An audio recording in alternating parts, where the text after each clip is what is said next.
It's Mock Draft Monday. Who could fall and how high can the Chiefs get in a realistic scenario to go up in the first round today on Locked On Chiefs? From the land of the free and the home of the Chiefs, this is the Locked On Chiefs podcast. Welcome back, everybody. We're brought to you today by Game Time. Download the Game Time app, create an account, and use our code LOCKEDONNFL for $20 off of your first purchase right now at Game Time, the app. Welcome into the show. It's Mock Draft Monday. I am dealing with some issues in a different location today, but Chris is going to get us through by running the board. And the question of the day is how high can they get to get the job done? Positional need versus best available. That's always on our mind, and we're going to take you through an entire process. He's Chris Clark of Chiefs Corner. I'm Ryan Tracy from Rogue Analytics. The V2 of the Athletic Matrix is out now and available for download. Use the code LOC to get a discount. The draft guide should be out by Monday night, knock on wood. If not, slightly delayed, but you can get that over there with the same discount code at rogueapc.com, ROGUEAPC.com. And you can check out more at NFL 33 and RGR Football. We have a ton to show you here on the Locked On Podcast Network. That means your team every day. So please like, sub, hit the bell, subscribe on Spotify and Apple Music and anywhere else that you can get it because we're free 5 days a week plus more. For you locos, we appreciate you, and we know you already know that, but you can get on the text line at 816-357-8781. Let's get into it. The concept here is a mock draft where the Chiefs are not happy staying at 32, which I think is probably the most indicative of the truth. How exactly do you want to go about this today? I think Chris is going to set up the board, and he'll tell us what we're doing here in a second. Yeah, the board is set up. I apologize. The board's set up. I'm going to go ahead and start the draft. We'll try to stop at around 18, 19, see what's available at that point, and see how high the Chiefs could possibly trade and kind of where we think that they would be looking to trade. So let's just go ahead and start it. And let's take a look at what we got here.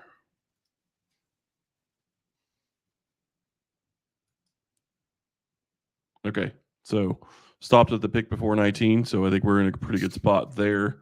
It looks like J.C. Latham just went. Fontaine already gone. Fuaga's gone. Ald is obviously gone. 3 of the wide receivers, Harrison, Odunze, and Neighbors are gone. But that's all that's been gone from the wide receiver class. So if I'm checking this correctly, Olu Fashanu should still be available. One of our highest grade offensive tackles, a left tackle in this scenario, available here at 18. Now, the Bengals might take him because they are supposedly shopping for a left tackle as well. But I think it's worth trying to get to the Rams just behind them to see what happens. This is one of the NFC targets that I think is a possibility. I don't think the Bengals are going to trade with the Chiefs. But I would give that a shot if it were me. See what we can do with that third-round pick that we have from L'Jarius Sneed for next year. Okay. 23% chance of it being accepted. Okay, so we would have to give up more. What are we willing to give up this year? If Fashanu is still on the table, maybe we should double check that before we go through, make sure I didn't miss anything. Fashanu would be the tackle on my mind. The wide receivers, obviously, looks like Brian Thomas is still available unless I'm missing it. Nope, he's still there. Okay. We can go back and look at the list, actually. Can we? Yeah. If you scroll up on the right-hand side.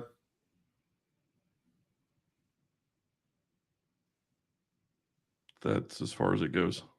Huh. Okay. Well, we should have been able to. Well, okay. Yeah, I can't find a way to get back. So I think we're stuck at trying to trade up with the Rams. So if we want the 19th pick, they're only saying a 18% chance for the 32 and this 95 at 18%. Yeah, that's crazy. Okay, so this is falling away that I don't think the Rams are going to give it up. So what's our next best move? It is not the Steelers or the Dolphins. Is it probably the Eagles? Would you think so? I think, yeah. Maybe we try that. So let's try.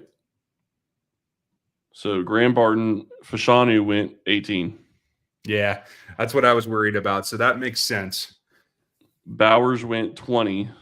Shocked he's still kind of there. So at this point, you're looking at, we're not going to be able to do the Dolphins. So let's look at the Eagles, 22-32. 72% chance of getting it if you trade next year's third. Try it with the Chiefs third instead of the Tennessee one, because Tennessee one's going to be better. Still the same thing. Okay, maybe we can get like a 5th or 6th back then.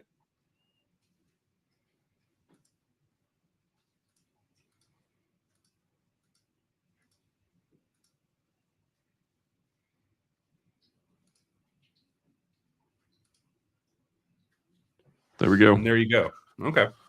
So we move up to 22. Dolphins are still on the clock. They take Byron Murphy and get out of our way. Yep. I like it.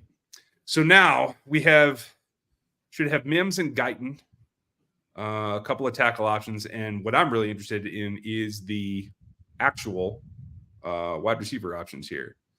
McKinstry's still out there. Brian Thomas is available. Guyton is available. What positions you want to look at? Offensive tackle, wide receiver? And WR. Yeah. Mims, Thomas, Guyton, Adonai Mitchell. Worthy should still be there as well if we wanted to go there. Now, I know some people are not as high as Brian Thomas as we like, but we have not been in a situation like this to grab him. He is a vertical threat. He's a big-bodied vertical threat. He needs to expand his route tree. I do have to be honest about that, but he's a 1,000-yard receiver as the number 2 guy, and he's sizable. He did run 4.33 at the combine. He is, I think, matrix 3 for the wide receiver group, especially in the deep speed category. So, I mean, if you're looking for somebody to fill a role that is similar to MVS with a more substantial body, that would be him. I think he's bigger and more substantially thick than Mitchell is. Yeah, and I think I don't think Mims is a right tackle, so I don't think you can go that direction. Guyton, I don't know where you feel on him, if he can be a left tackle or not. He's the guy who took over for Wanye, so I do feel his lower body is athletic enough. At 32, he was a guy that I would have on my list, but I think of these options, I think Thomas is the highest rated, and I would probably pull the trigger on that. Okay. Well, let's go ahead and take Thomas, and when we get back, we will be looking at the second round here in just a moment, but I want to tell you about our friends at Game Time.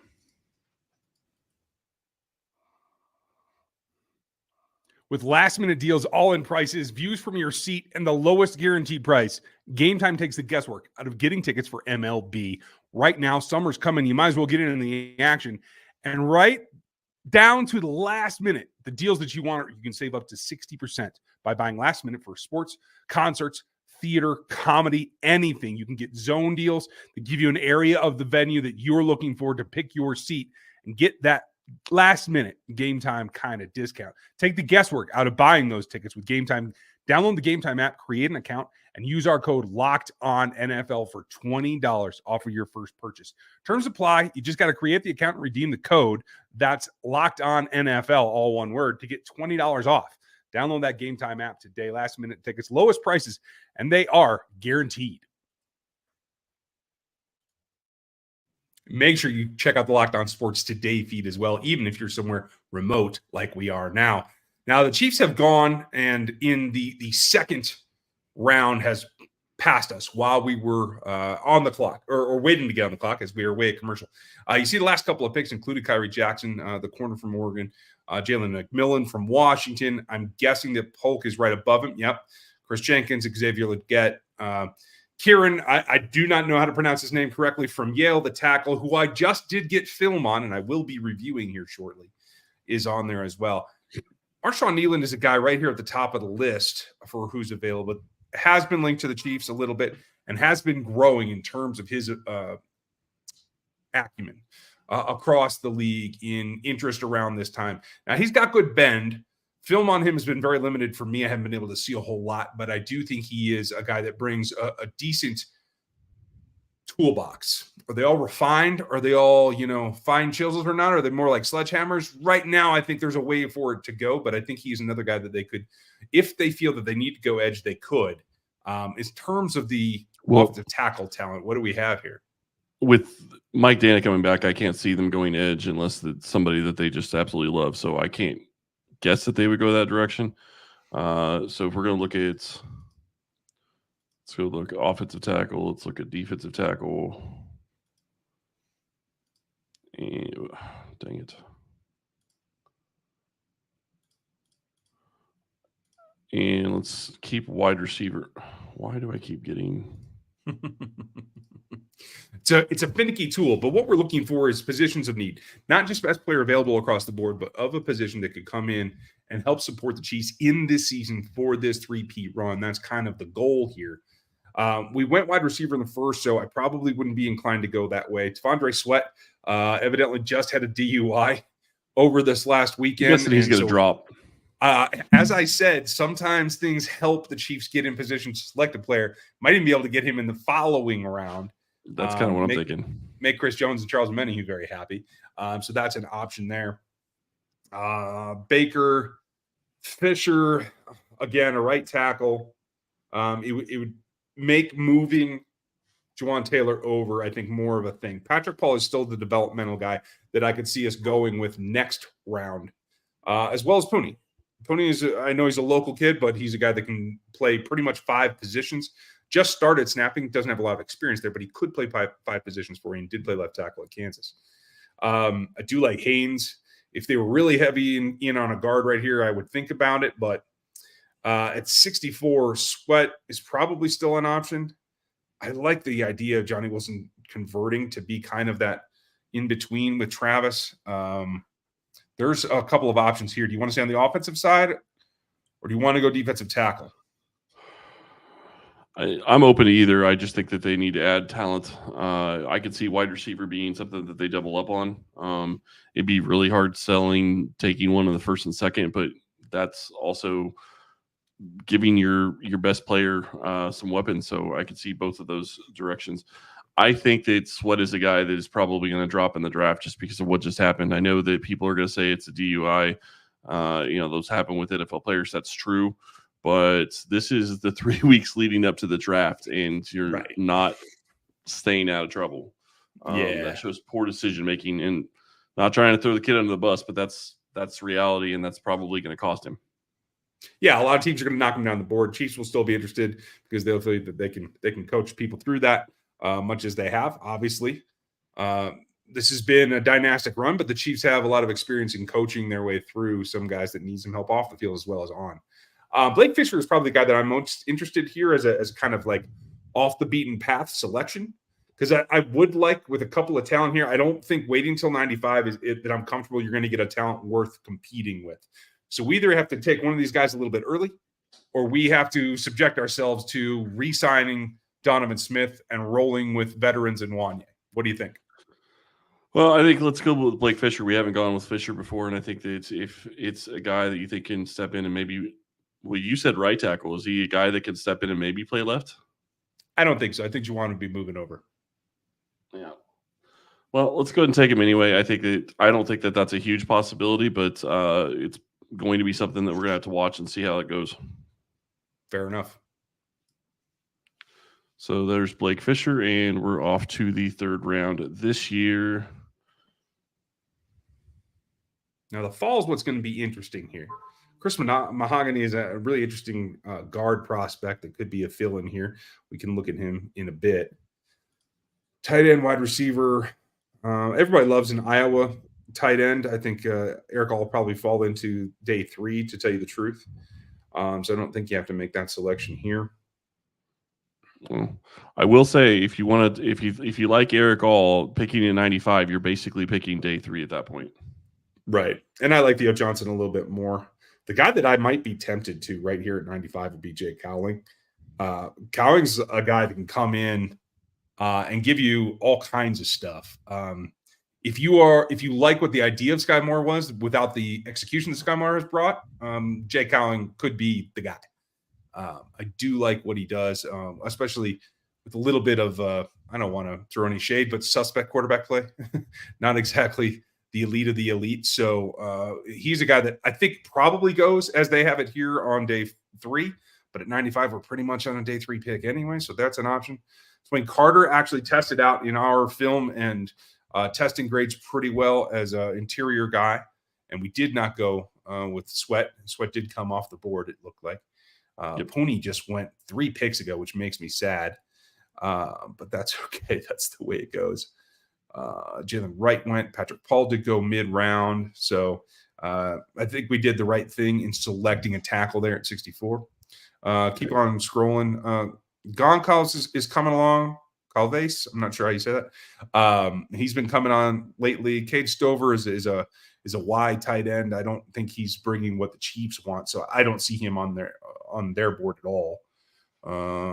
Keegan is I wouldn't have him here at 120. Honestly, I think he'll be lower on my board, so keep scrolling. Cooper Beebe, not the athlete that they usually like at that position, but you never know. Malik Washington, I think, is still a stretch. Cowling seems to be the guy for me right now. Yeah, I think that's the way we go, and we're going to come back after a message from our friends at BetterHelp in just a moment and finish up this draft.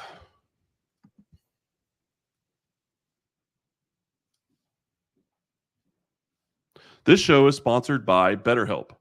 What's the first thing you would do if you had an extra hour in your day? Would you want to go spend some more time with some friends? Would you want to go take a walk? Would you do some reading? What would you do with that extra hour? The best way to squeeze that special thing into your schedule is to know what's important to you and make it a priority. Therapy can help you find what matters to you so you can do more of it. If you're thinking of starting therapy, give BetterHelp a try. It's entirely online, designed to be convenient, flexible, and suited to your schedule. Just fill out a brief questionnaire to get matched with a licensed therapist and switch therapists at any time with no additional charge. Learn to make time for what makes you happy with BetterHelp. Visit BetterHelp.com/lockedon today to get 10% off your first month. That's BetterHelp.com/lockedon. BetterHelp.com/lockedon.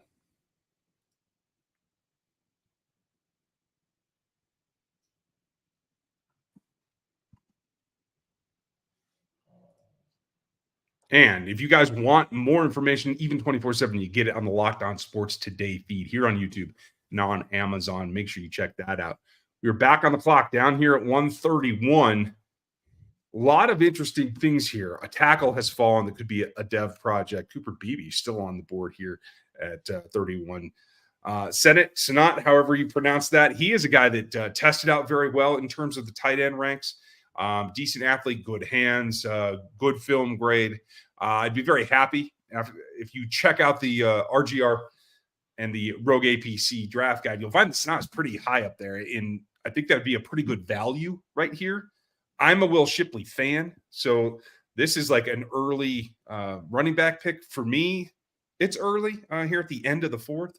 But for the Chiefs, if they feel like that, they really want to get Isaiah Pacheco some help. He would be an interesting solution that would be diametrically opposed to what Isaiah does. So I think that's a nice fit. I like Braylon Allen as well, a little bit more power. McKinley Jackson is somebody that I know that they had worked with in one of the visits. I think there's a couple of defensive interior guys lower down on the list that we're going to get to that the Chiefs have actually been speaking to that we'll have a shot at. Cedric Gray, the linebacker's interesting. Utah tackle. I'm still thinking tight end. I can get with that. Let's give Mahomes as many weapons as possible. That's exactly where I'm going. Heading down to 159 now. This is where it starts to get interesting. The D-tackle prospects that I know the Chiefs have been working with are kind of all over the place. There's my guy Holker, who I do think is going to be a guy that makes an NFL roster. This would be about the size for him, or the time for him, rather. And we get to the point where the interior guys, it's Lovett from Florida State the Chiefs have looked at.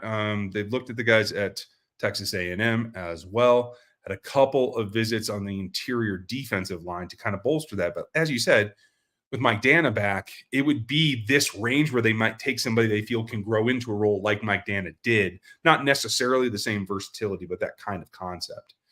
Kalen King falls all the way down here. That's an interesting pick that you might be able to get something out of. Drake Nugent is I think a very nasty, like aggressive, mobile center. Not somebody that I think the Chiefs are going to be looking to replace Creed Humphrey with, and I don't know if they're looking to do the guard transfer, so I don't think they'll go center here. But what stands out to you? Well, one thing I would think with Drake Nugent is they're going to need a backup guard and a backup center. So if he's positionally able to do both of those positions, I think that's a possibility. You look here, defensive line, corner. I mean, really, the reality, though, in my mind at this point is you're sitting here at 159. You're more than likely going to have the entire board open, and you're looking more across, everybody that's sitting out there. I understand they already went and got a tight end. Holker's still sitting out there. I'm not going to be shocked if they double up at the position because they don't really have a ton of talent at that position right now behind Kelsey. So I think that would be a big move to show that they intend to use that position a lot more. So something to think about there. So you think they would move on from Irv or Noah? Because I can't see him carrying more than 4. Well, I think that they move on from Irv. I think Irv is just deciding to have a camp body and give them options available in the draft. Noah, I think, is going to stick around, but I mean, those, the guy you already drafted in Sonat and Kelsey and Gray and another tight end in Holker is possible in my mind. The other question is how, again, this goes back to you're also starting to look at how are these guys going to sit and play on special teams? How are they going to fill out the bottom of your roster? How are they going to be active on game day? So that's something to consider with these picks as well. Do me a favor, pop up interior O-line and interior D-line. I want to look at Robinson from Texas A&M on the O-line, a guard replacement with size that reminds me a bit of Trey Smith. It might fit the same mold. There's Jefferson on the interior D-line. Like him as well. They have been at LSU. I think Mason Smith was the guy they were working with the most, but that's okay. Makai's versatile. The LSU defensive interior guys are a cool group. We keep going down. CJ Hansen's another guard aspect for later. Looks like Layden is gone, Layden Robinson. So we're out on that one. So Miles Murphy maybe could eat some space inside, that's for sure. Bo Braid, I do like the way that he plays. He'd be another secondary, not a guy that's going to move to nickel, but he could give you some drop-down safety snaps. There's Lob. There's your boy. You know what? Hey, did we take Shipley? I can't remember. Nope. Okay. Well, then hey, why not? Crafty, we'll bring it to special teams and bring it to the backfield as well. Back down to 73 in the same here. Dylan Johnson pops up. Now, there's an interesting name. If you are really serious about adding to the tight end group, Bell might be somebody. I actually think that Irv sticks, and Sonat would add to that. With Darius Henderson, I don't think is really the kind of tackle that they're looking for in Kansas City. Moving down. Barner, I think, is a little bit underrated here, to tell you the truth. McCaffrey's got speed, obviously has a legacy, and is still learning. But he's the kind of wide receiver they would stash on the practice squad and see what he could become. So that's a possibility, I think. Especially if you keep him away from the Broncos. I think everybody wants that. There's old Jordan Jefferson. My guy Ryan Watts, another corner that's got some length, got some athleticism, will play teams. Tip Ryman's got a great athletic matrix score. He could definitely help you on special teams as well. I don't know how many tight ends we're going to cram onto this roster, but let's do whatever you think is best. I'm going to show my offensive desire, and I'm going to go Tip Ryman. I've heard a lot of good things about Ryman. I haven't been able to look at really the film yet, but the thought of getting another tight end, Chiefs love using 2 and 3 tight end sets, so having 4 on the roster makes sense. And I think Irv Smith is a guy that they brought on just to have somebody to fill out the back end of that roster. So to me, go that direction, and maybe he's a guy that helps you on special teams, and that's how he gets his time in for the time being on game day. Yeah, could be. We are down to final picks at 210 and 221. Now it is an absolute free-for-all. I mean, just guys that show some kind of athletic upside, show something that you feel can grow into. Good Lord. It's almost too easy, right? I know what you want to do. Take Frank Gore Jr. and see what he can become. Why not? Tyron Hopper from Mizzou, by the way, is one of the best athletes in the linebacker group in this class and could be another possibility for special teams oriented contributions there from the linebacker group. I'm going that direction. Okay. We got one more pick left at 221. Top of the 7th.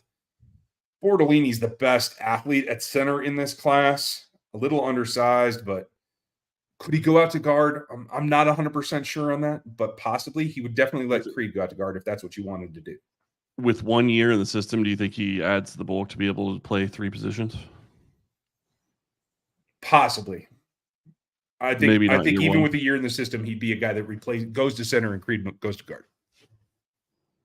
Okay. Well, what do you want to look at?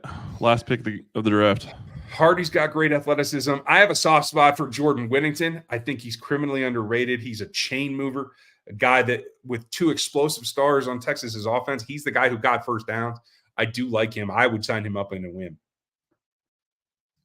Oh, let's go that direction. This is going to be a very offensive-heavy draft, which does not fit Ryan's style, but it does fit mine. So there you go. You're driving today, so hey, that's why. Oh yeah, Did we take any defense? Yeah, we took some defense. Okay, well, that's good. We took that. We took the linebacker. There you go. There's our defense. Well done. Hey, go look at the drafts that they've had. Go look at the drafts that they've had in the past couple of years. It's all been defense, so I don't feel horrible about shifting. Fair enough. Brian Thomas to add to the wide receiver core, size, speed, a little bit of everything except for a route tree. He'll have to expand that in his role in Kansas City, but he would allow Hollywood to move around a little bit more. He and Rashid to be a little bit more interchangeable. I do like that concept. Blake Fisher comes back at right tackle. Juwan Taylor will move to left in this case, and I think you can get something done. He's blocked for Estime. He's blocked for average mobility, Sam Hartman. So I do think he'd be able to help an athlete like Patrick Mahomes. Cowling comes back and gives you a little bit more lightning in that room than Sanat. Jumps into the tight end room along with Tip Ryman. So you're getting very athletic there to the point that, it might be, can we go 14 personnel? Is this a possibility? I don't know. Let's see what we can come up with. Tyron Harper, Dylan Laub. I would not put it past Andy Reid to go 14 personnel. Yeah, that's true. Dylan Laub brings a little bit of athleticism into the room, can grind it out, catches the ball well, adds to Isaiah Pacheco. Tyron Hopper will play special teams initially, will back up Cam Jones. Christensen and Cochran would have to watch out for him because he's a good athlete.